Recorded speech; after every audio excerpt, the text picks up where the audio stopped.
Okay, it's Talking Gippsland. We're coming from Yarragon and we're catching up with a very good friend of the Triple M Ed for Breakfast show, Ranger Benny. But we're going to go deep dive into Benny's life and get his full name today, which will be really cool as well. And talk about his journey, because it hasn't always been Mother Nature and looking after the animals and all that sort of stuff at Gumbuya World. It's been a really interesting nomadic journey, and Benny's going to join us now. Ranger Benny, can I get you to state your full name and title, please? For the record? Yes. John Gary Benjamin Austin Bradley. Okay, so how do we call you? Do we go, which name do you want to go with, Ben, or which one do we go with? Let me explain. Yeah. So John is my grandfather, Gary is my dad, Benjamin Austin is me. So right. Depending on where you know me from, there's plenty of people out there that know me as Benny. There's a bunch of people out there who know me as Austin as well, which was a name I used when I was living overseas and things. Right. Bit of an alias, you know. It just it makes it easy to cover my tracks, you see. But but it's Benny. You can call me Benny, mate. Okay, so for Australian border officers, it's Benny. So we're going with Benny today. Anything official is John, but we'll roll. If we're with in Benny, England, mate. where you were born, do we go with Austin? Yeah, from when I went back, I've spent a few years back there. Wow. As on a bit of an epic journey.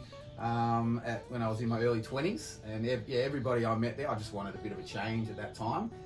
So you know, change is as good as a holiday. So I went with Austin over there, and I even spelt it with a Y just to really mess myself up. So anyone that knows you, that's normal. There's no doubt about it. Born in England. Tell us about the childhood there. Was it brief or was it long time there? How did that initially come from England to Australia? Yeah, so it was pretty rapid for me. I don't have any memories from then. I came across when I was 2, so with just my mum, and there were 3 siblings at the time there. So I have quite a complicated family. I call it my family vine as opposed to the family tree. There's so many little intricacies in there, which is more and more commonplace these days. So yeah, I came across here when I was 2 with the family. My dad stayed behind. He was actually in prison at the time, right? Which gives you a little bit of an inkling as to what that. But in saying that, I've had the most positive, happy upbringing that I can remember. So maybe I've blocked some stuff out. I don't know, mate. But no, it was really positive upbringing, and you know, couldn't be more grateful for what my mum was able to provide for us. I have no idea how she did it, how she got us all through those times, especially when we were younger. And then so now I've got another younger brother as well, and there's a half sister in there, and there's all these step people as well. So, and they're all family. So we'll the 5 of us siblings sort of grew up as that core with mum. And yeah, that's right. It's an amazing journey, and let's go back to you and a discussion that you might have had with your mum, or maybe not, about that time. And was it traumatic for her? Was she stoic, just going, no, I have to do this, we're coming to Australia? How did that decision come about? Because you did allude that your father was in prison at the time when you came out here. How did that all evolve from your mother's point of view? Well, I'll give you a copy of the book, mate. Wow. Yeah, so it is a tale to be told. Yeah. So, like I said, the respect I've got for my mum for getting through all that stuff. For her, there was physical abuse involved there that she's gone through from different ages, and terrible stories. And you know, the person that she is now, she's the most loving, forgiving sort of person that I've ever met. I'm like, how do you do that? And you know, you talk about the nomadic journey that I've been on. I definitely inherited that from my mum, and that ability to have a positive outlook on life, you know, even if things are really challenging, and they have been at times, just to really take a positive out of that, you know, on the day-to-day, but on the overall as well. So, Psychogenic Seesaw is the name of that book, mate. I know I'll give you a copy at some point. So it's an interesting read. It's an interesting stuff. You never really know what's going on in someone's backyard, do you? That's in a lot of ways. There's no doubt about that. But you have alluded to that, hey, you had a pretty good childhood, a fun childhood, something different every which way you turn. Doing the research and having a listen to what you're saying off air as well, the amount of schools and journey that you went through before you were 18. The education is so vast, but I think that what endears you to people and the way that you can talk to anyone of any walks of life is the fact that you've had so many different experiences up and down the coastline, here, there and everywhere, and then finally landed in Gippsland. Yeah, Gippsland is home for me. Like, I've lived in literally over 50 different places. I think at last count it was about 7 or 8 different schools, but primarily in Gippsland through those formative years, those teenage years when I'm really figuring out who I am. So right across, particularly South Gippsland, the coastal areas over there, and really got a heart for the place. I don't think I realised how much I loved Gippsland until I left Gippsland. I started travelling the world, and you see these magnificent cities and how amazing they are. And then when you're coming back to your home with some fresh eyes, and I'll never forget on the first backyard I got into after getting picked up from the airport, just hearing the magpies doing their warbling song, and I'm like, oh, it was magical. And yet you have a whole lifetime hearing that, and then you just take it for granted. Yeah. So yeah, just those little things that, you know, I love this place. There's so much variety and what we can do and what's to offer in Gippsland. So I guess it has this calling, doesn't it, in a lot of ways. And I know for myself and my family, we've only been here a year. Yeah. Well, we're Victorians, don't worry, there's a big V on our chest wherever we go. But we've spent time in Broome and Darwin and South Australia, Riverland of South Australia and places like that, Perth, and just for work and all that sort of stuff. But I guess the other thing is we've been looking for home.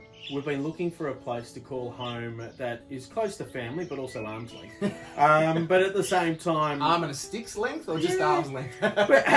Maybe a stick, maybe a little twig, maybe 140 k's. But at the same time, it just gives you that bearing on what's going on. And I look at your backyard here in Yarragon, in Gippsland, and you know, you got the kids there on the couch there, you got the dogs, you got more animals than you can poke a stick at. But you feel content because when you grow up and you're travelling all the time, when you stop, sometimes you feel as though, hang on a second, I'm getting itchy feet, I need to go again. Yeah, look, this is absolutely, that's a constant challenge for me. Usually in the winter time, it really kicks in then. Just that, not the grass is greener over there necessarily, but just that search for adventure and to feel like I'm fulfilling that and it's like a calling in me that I feel sometimes. It's like a call to the wild almost, as corny as that might sound. I've always felt that, like even from a young kid.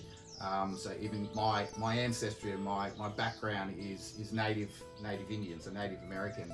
And that's something that's on my father's side. So it's something that I've sort of knew about when I was younger, but because I didn't know my dad. So, you know, he popped into our life when I was, you know, about 11 or 12 for a 6-month period, and then was gone again. So, you know, I went on that journey to actually find him, and once I got some clarity to that feeling that I've felt my whole life, that, you know, why am I the one who's always wanting to get off the track?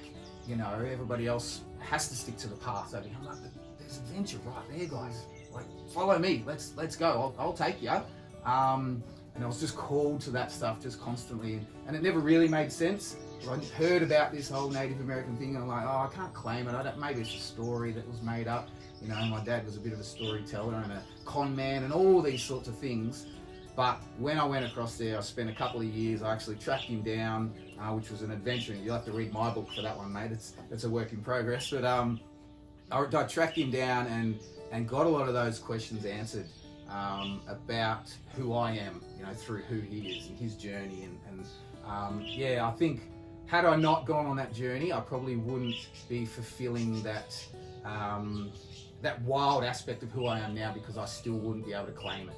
But I really claim it now and walk in it, live in it.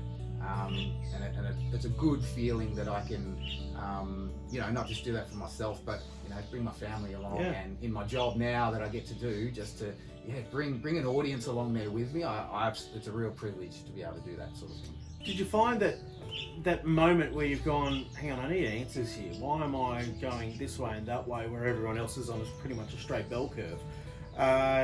Your story needed to have some answers to it. How hard was it to go, and deal with the emotions of going, yeah, look, I need to find out more. I've got to speak to Dad.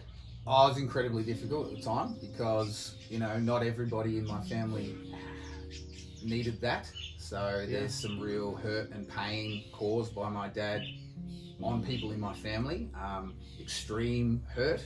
So I had to weigh that up, and at some level I needed to put that aside a little bit because I needed this journey that kind of outweighed the potential problems that I might have with these people in my family.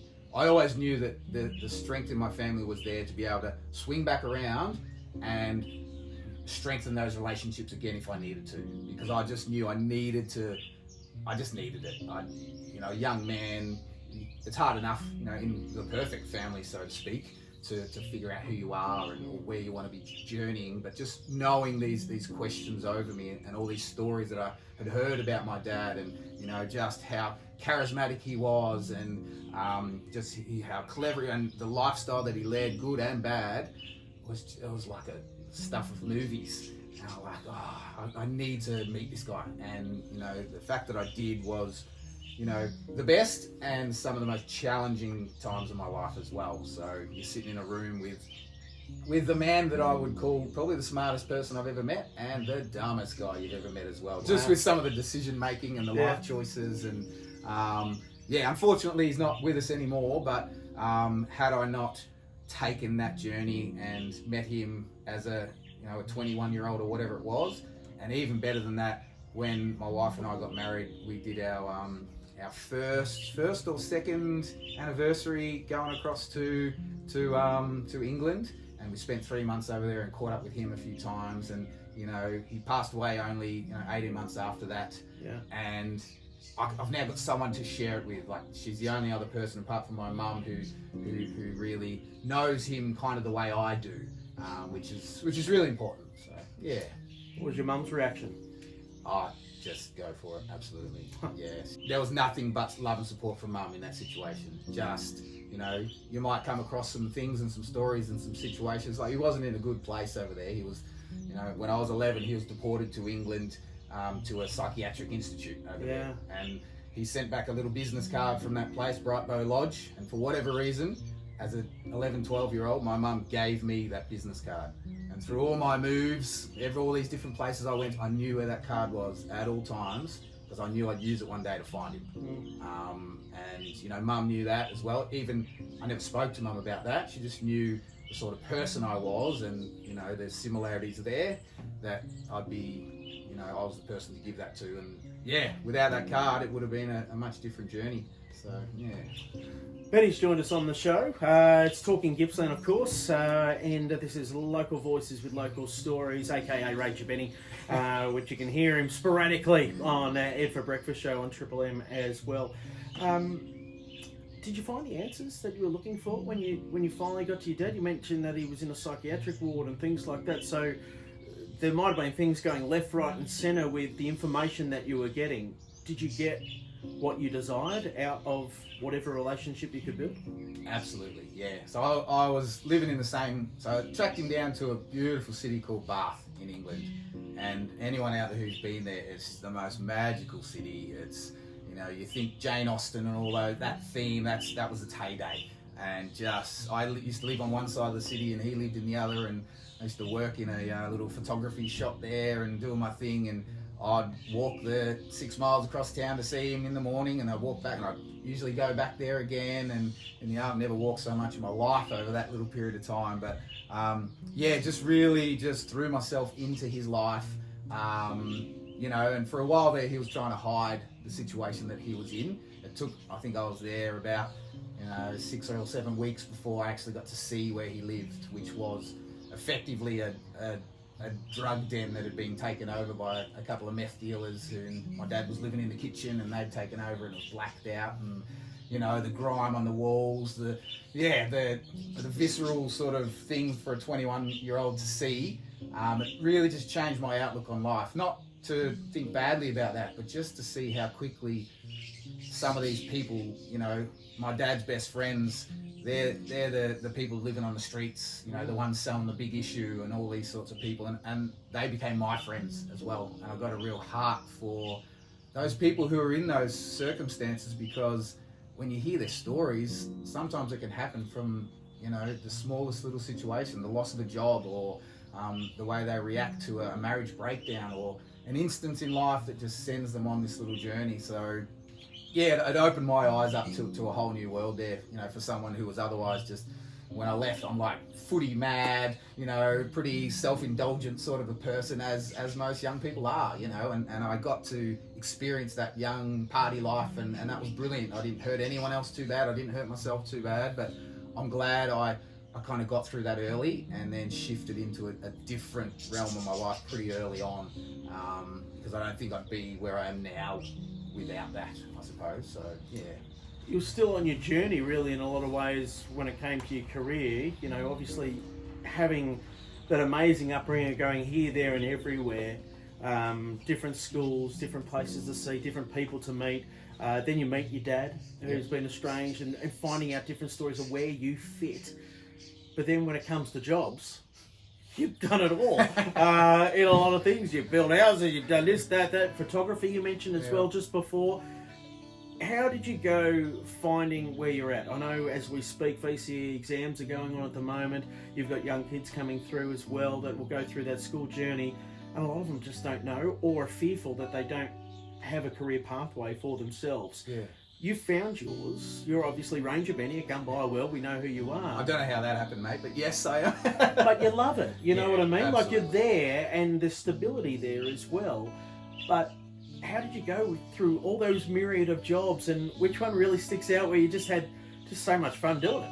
Yeah, so there was literally everything you could think of, you know, plenty of labouring jobs and hospitality work, and I just sort of threw myself into it, because sometimes I'm living in these places for 6 weeks, 8 weeks, 6 months, a year. So I would just find up any job. I was a half decent footballer back in the day, so I was lucky enough to get paid to play footy here and there as well, which was an extra sort of bonus. Because that's when you're doing something you love and you're getting paid for it. There's a real, you know, you feel pretty privileged in that position. But it wasn't until I started getting into the sort of the outdoor education. So I got my first job over there in Foster in South Gippsland, little well, it used to be a little camp called Camp Rumbug. Which is just the most beautiful setting, you know, extreme hills, and they were doing, you know, there'd be 200 screaming kids running around there each week, and we're throwing them in the mud, and we're taking them on little giant swings and things like that. So that's sort of where I got my first little step into kind of having an audience in front of me and delivering content to them. But at that level, I'm working with primary school kids, and I'm just, right, let's go guys, let's go from here to here, and it was just fun.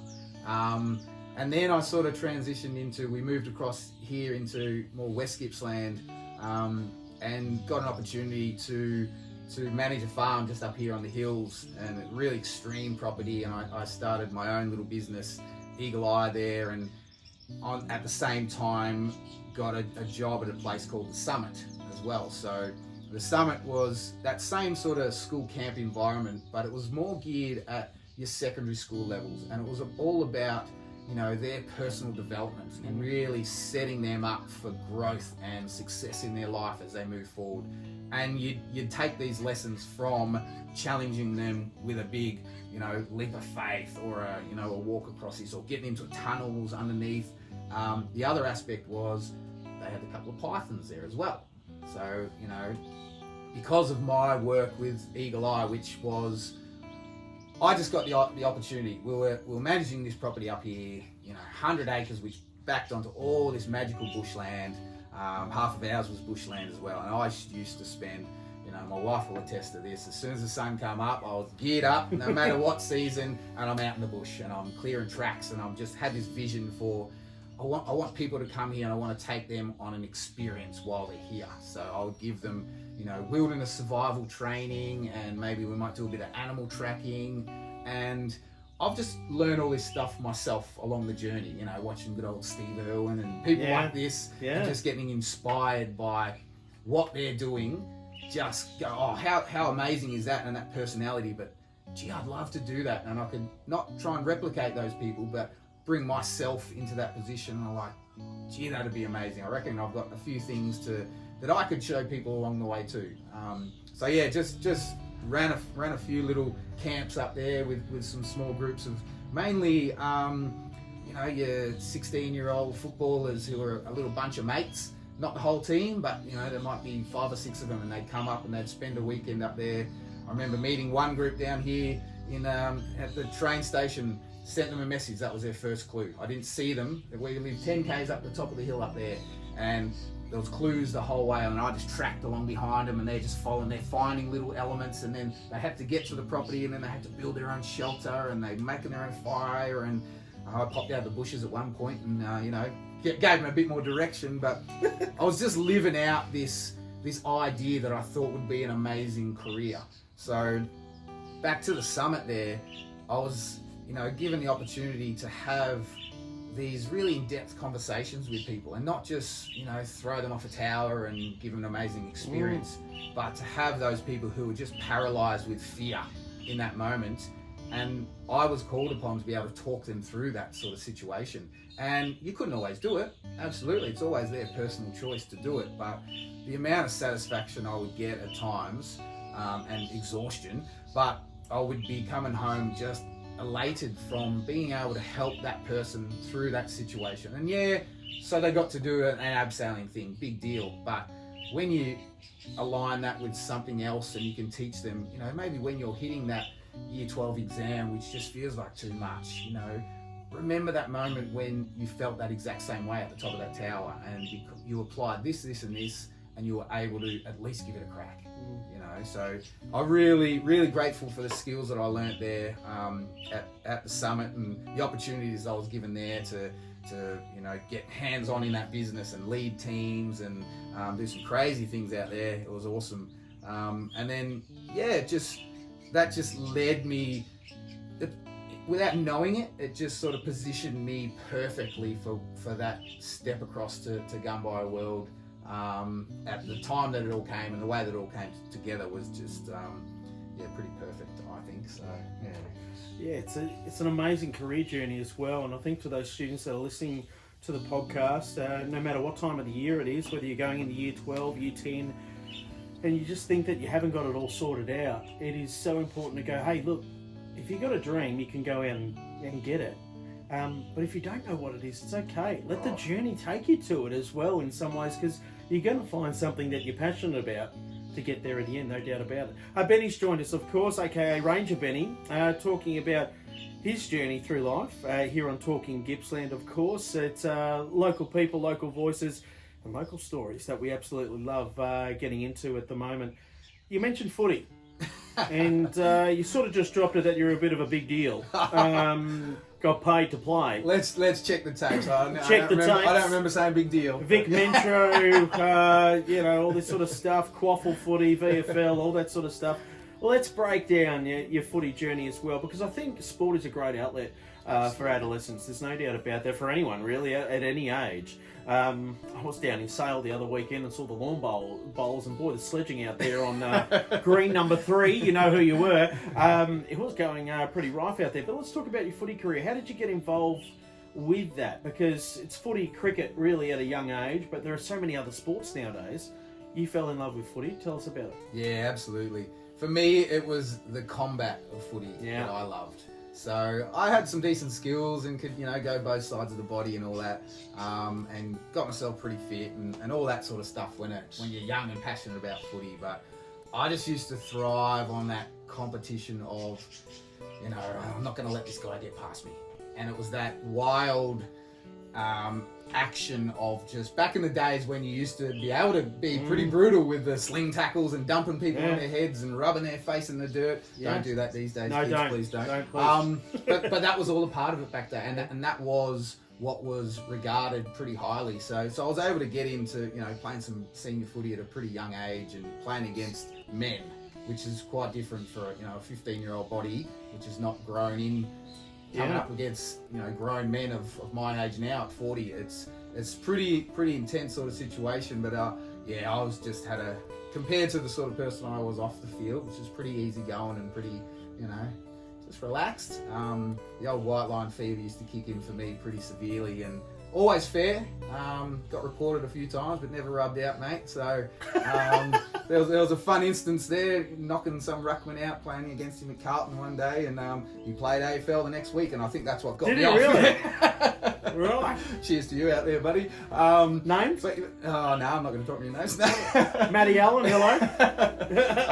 But those opportunities, like I think, you know, I was not going to play AFL footy, but the fact that I got to play VFL footy against these guys that, like I said, the next week they're playing up in the AFL, and I remember lining up one day, you'll love this name, old Buddha Hocking, he was coaching Ballarat at the time, and we were playing against him. Here's skinny old me lining up against him, and I remember he just nudged me off the ball first bounce, and like, you know, I'm on the ground 2 seconds later, just, you know, heroes of the game.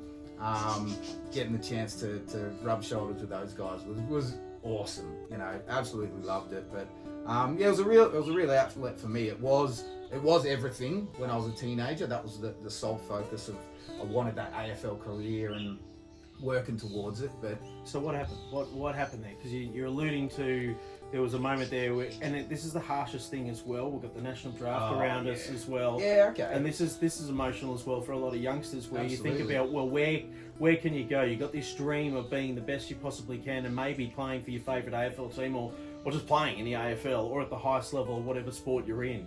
And then that moment, whether it be injury or someone saying you're not good enough. Yeah. What was it for you? Yeah, so for me it was at the underage level. So getting across to Gippsland Power, and I never played for Gippsland Power. And I got all the way through the pre-season, I was doing really well, and got through the first couple of cuts and was playing practice matches and all that, and literally got to the final cut when they were, I think, dropping about 3 or 4 players down into that spot, and that's when I got the phone call. So it was as heartbreaking as it could be, you know, going into my year 12 year, and for someone who's so into footy like I was then, it was, I definitely shed tears and was like, well, what do I do now? I banked on that opportunity, that it was going to happen.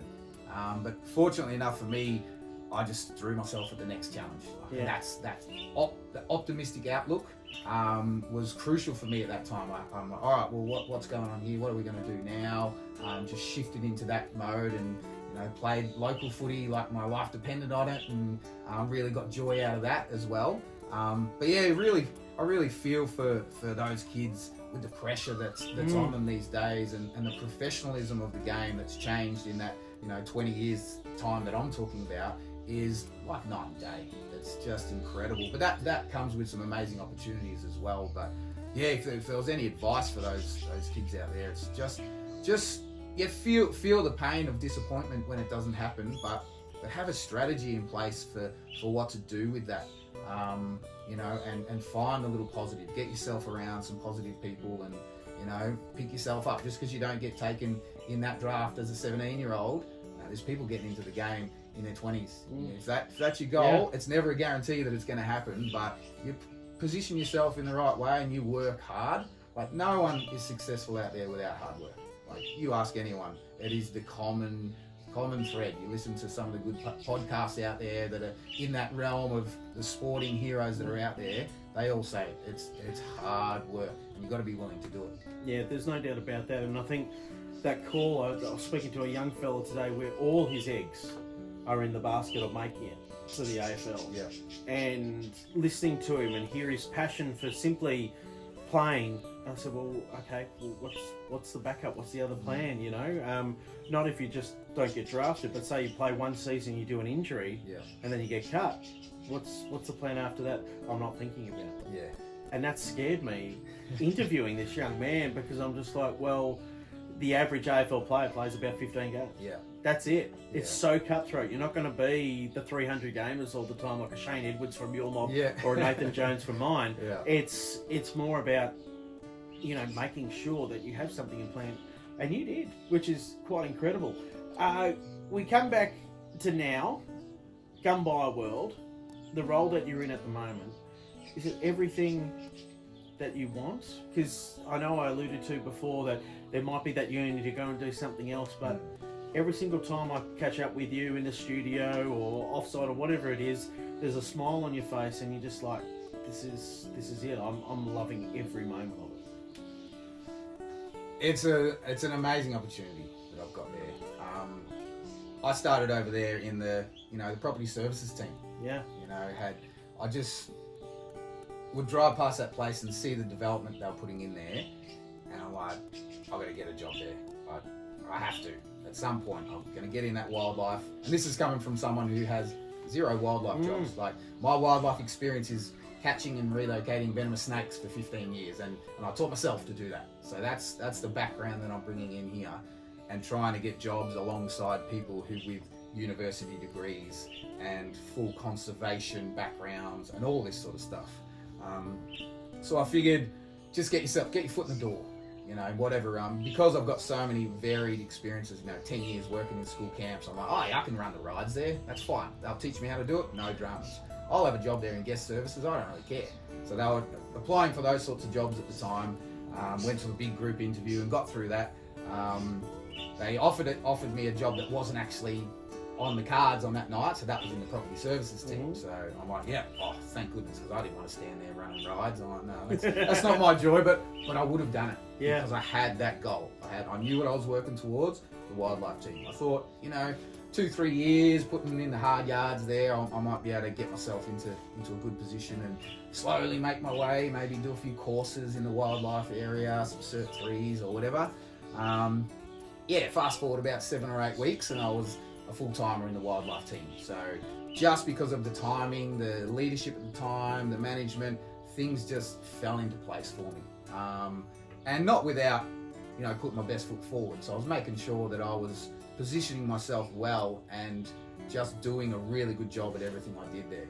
And that was recognised by people and people who were influential to position me where what was the best for the company, which was coincidentally the best for me as well. So just able to get myself into leading the team before too long, which was like, I look back at it now and it's just, I don't know how it's happened, but then again I kind of do, because it's just sometimes life experience can outweigh that piece of paper. So if you're worried about, I'm lacking this experience in this or that area, just what you're bringing with you, with your story and your journey and relatable skills in other areas, a work ethic, all these sorts of things are what's given me this opportunity now. But what I love most about it is the freedom and the opportunity to create opportunities there, I suppose. So, any given week I'm building exhibits, or I'm, managing my team. I'm able to nurture this team and really set the culture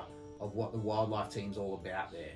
I'm able to make some fun videos. I come and hang out with you every couple of weeks in the studio, and I get to walk around with all these VIPs and give them amazing encounters with wildlife, and it's just an incredible opportunity. And I think that's what gets me so excited about the place is that variety in the job. If I take out any one of those elements of my job, and if I had to do just that, I'm not enjoying myself. Even if that is the best part of my job, if that's all I'm getting the opportunity to do, that's not me. I need, like what you alluded to before, I need that variety, that new adventure, that challenge that's stretching me over there. What I've got to be careful of is to be really present in what's happening right now though, and be grateful for that. Because if I'm constantly going, oh gee, I've got to get down that path, and we're not appreciating how good things are right now. And that I never want to take that for granted, the opportunity I've got, in that it's such a dynamic business in this Gippsland area, and it's only getting bigger and better, which is super exciting. I sense that there is something on the horizon though as well, knowing you and the journey that we've been through today, talking about your life. Is there something that you're looking at the moment? Because I mean, a great coach of mine when I was playing basketball as a youngster, he said, look, this is the offense, but it's not set in concrete. Yeah. You can work around it, right? This is your base, but it ain't in concrete. Absolutely. Are you looking at other things? I mean, we see your social following, we see Instagram, we see what we're doing today, we've got cameras, I'm interviewing and all that sort of stuff. But I get the sense, you mentioned a book before and things like that, there is always something challenging you in another space as well, whilst encompassing what you're doing and loving at Gumbuya World. Yeah, most definitely. I think in terms of Gumbuya World, I'm so happy there. and that's what I love. The roots that I've finally been able to, like, exactly this land that we're on right now. I've been here for 8 or 9 years, which is unheard of in my lifetime. And even looking around my backyard, the literal roots that have been set down in this place. When you stay still long enough, you're actually able to benefit from that. Some of the relationships that I've got with people in this local area that I've now known for 8 and 10 years just has never happened in my life before, because I've been skipping around everywhere. So feeling really steady and rooted in that situation, but there's always that wild side that needs fulfilling over here. So that's the exciting aspect for me, and I love that I can do that through my job at Gumbuya. But in some ways that's that's a single path for me. And as much as, a few people out there know me as Ranger Benny, that's awesome. I love that. And I'm trying to make that as big and amazing as I can for Gumbuya World. But I'm also aware that there's all these other facets to who I am that I don't want to just be tunneled into that one, that's Ranger Benny and he's the wildlife guy, which I am, and that's what I do. But I'm really starting to try and express myself in other ways and take people on that journey as well. So I'm trying to, get my old Eagle Eye business up and running again, and we've got the cameras out today to try and get a YouTube channel going, and all the things that I look at other people out there doing it, and I'm inspired by the courage that they've taken to do it, and I'm like, come on, Benny, like, has there ever been a better time to actually have a crack at it than now? And I've always been too scared to do it. I'm pretty harsh judge on myself, and I think, people are going to judge you and you're going to cop this, which I'm going to cop, absolutely. But I've got to stop trying to put everything out there that has to be perfect. And because I hold so much of it back, like this book that I'm talking about, which is 80% still inside my head, let alone what's down on paper. Just having the courage to put things out there in the world and just take whatever responses come back. To this point, I consider myself that I'm, even that character that I play as Ranger Benny, it's just me. I'm not playing up anything. Yeah, I'm on when I'm in that mode, when I can't just be having a chat like I am with you now if I've got 300 people in front of me and we've got wildlife hanging off us. Yeah, you ramp things up a little bit, but it's still a genuine version of who I am. So I'm just trying to show more variety to that, I suppose. The musical side of what my wife brought to me, playing guitar and singing. And if I ever put something out in that realm, you'll know I'm really outside my comfort zone and I'm pushing the limits. But there's adventures that I want to go on and take people on, and we've got Summit Survivor coming up in a couple of weeks. Yeah. So that's an event that I helped to actually establish down the road there, and I know that they're doing ads on Triple M Gippsland. I heard them the other day, and I'm going to get down there with a film and do some interviews down there and take people on a muddy adventure and stick it out there. And hopefully, if people love the experience and the video, fantastic. If they don't, they'll just scroll on by, and I'm fine with that too. And I'm not trying to create any massive entity there, but I just want to put it out there. It might be entertaining for family and friends, and if that's as far as it goes, awesome. Because I'm loving the journey of doing it. So if you pull out the guitar, I'll pull out the saxophone. All right, that's what we'll do. That's my midlife crisis at the moment that I'm dealing with at the moment, because I didn't get to play it when I was younger. Benny, it's been a pleasure to catch up with you, talk about your journey. It ain't over, and I get the feeling something special is happening around the corner. I don't know what it is. Something's going to happen. I don't know if a snake's going to jump on me. I don't know what's going on. But it's been great to see you welcoming into your home, your beautiful partner in crime, the kids, and just the life that you've got here in Yarragon and here in Gippsland. You're happy, you're centred, and you're always looking for the next challenge. That's why we love you. Thanks for being part of Talking Gippsland. It's an absolute pleasure, mate, and right back at you as well. I've really loved to see, particularly you and Ellerina jump into this space and get Gippsland on the map a little bit and really grow the amazing opportunities that we've got here. It's a growth belt coming out of Melbourne, and we can really highlight this place for the amazing opportunities that are out there. So credit to you particularly, but for the crew at Triple M there. So welcoming to me. I don't know why you guys have put up with me for so long, but yeah, it's greatly appreciated, mate. And you know, you're not just a work bloke. I like, you know, the fact that we've been able to become good friends through this. And yeah, look forward to more adventures, mate. No doubt, ready for it. Betty joining us, of course, here on Talking Gippsland. Check us out on the Listener app, up and running for your enjoyment there, of course. It is local voices with local stories. Until next time. Cool. Thanks, mate. Woo! Oh, I'm exhausted. That was good. Well done. That'll be thanks. a two-parter. Yeah.